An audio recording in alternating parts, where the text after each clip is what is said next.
শুকরিয়া জ্ঞাপন করছি মহান রব্বুল আলামিনের দরবারে। আলহামদুলিল্লাহ।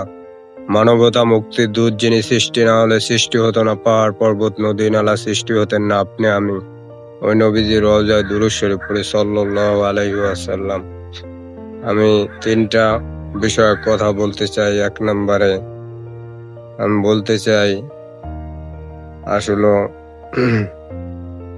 আল্লাহ রাব্বুল আলামিন বলে, তাদের থেকে উত্তম কে হতে পারে যারা আল্লাহর দিকে মানুষকে ডাকে, অথচ আমরা যারা সুন্নাতের উপর আমল করে আলেমদেরকে বাঁকা চোখে দেখি।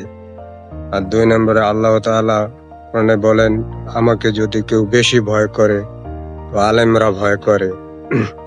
নবী সাল্লাল্লাহু আলাইহি ওয়াসাল্লামের হাদিসে বলেন, সর্বোত্তম তোমাদের মধ্যে ওই ব্যক্তি যিনি কোরআন মাজিদ শিক্ষা দেয় এবং শিক্ষা করে।